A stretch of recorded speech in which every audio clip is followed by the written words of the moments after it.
It is a quick revision of chapter number 2. The name of the chapter is Audit Strategy, Planning and Audit Program. ऐसे कौन सा लगता है? ऐसे 300 Audit Planning. Okay?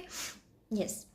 Next इसमें आ जाता है कि प्लानिंग क्यों करनी है, जिससे क्या होगा, ऑडिट जो होगी वो इफेक्टिव मैनर में कंप्लीट होगी. What are the benefits of planning? बहुत सारे बेनिफिट्स होते हैं. पहला बेनिफिट क्या है?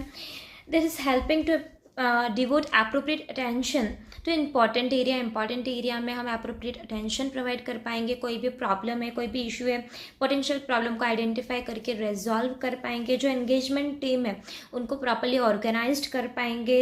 ये एंगेजमेंट टीम को सेलेक्ट करने में भी हेल्पफुल रहेगा कि कितने एक्सपीरियंस टीम मेंबर चाहिए, कितने फ्रेशर भी चलेंगे, और उनको डायरेक्शन सुपरवाइज करना, रिव्यू करना उनकी काम को, इन सब में प्लानिंग जो है वो हेल्पफुल रहेगा. किसी एक्सपर्ट की भी ज़रूरत पड़ी तो हम एक्सपर्ट की भी हेल्प ले सकते हैं. ये सारी बातें प्लानिंग से पता चलेगी. Planning is a continuous process. Planning जो है वो स्टार्ट कब से होगा? कंप्लीशन ऑफ लास्ट ऑडिट, और ख़त्म कब तक होगा? कंप्लीशन ऑफ करंट ऑडिट तक. ओके, तो ये एक कंटिन्यूस प्रोसेस होता है, रिपीटेटिव प्रोसेस होता है.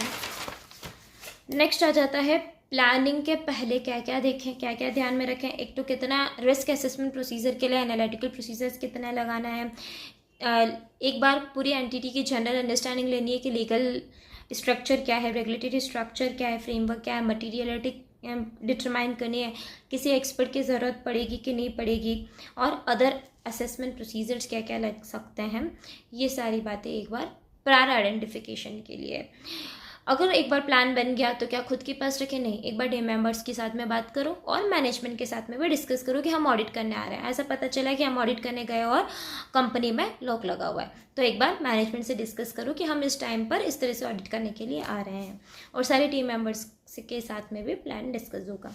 प्लानिंग प्रोसेस में टोटल 2 तरह के प्रोसेस है. पहला है प्रिलिमिनरी एक्टिविटी और प्लानिंग एक्टिविटी. ठीक है, प्रिलिमिनरी के 3 बच्चे हैं. पहला बच्चा है performing procedures regarding continuance of client, कि उस क्लाइंट के साथ में उस कंटिन्यू करनी है कि नहीं करनी है ऑडिट, और नया क्लाइंट आया तो उसको एक्सेप्ट करना है कि नहीं. ये डिटेल में हम पढ़ने वाले चैप्टर नंबर 11 में, जो ऐसे 220 बोलने वाला है अपने को. ठीक है, 210 और 220 में डिटेल में पता चलेगा अपने को कि एग्जिस्टिंग क्लाइंट को कंटिन्यू करना है कि नहीं, और नया क्लाइंट जो है उसको एक्सेप्ट करना है कि नहीं. वो डिपेंड करता है क्लाइंट के इंटीग्रिटी पे, वो कितना अच्छे से हमें कितना हेल्प करेंगे, सपोर्ट करेंगे.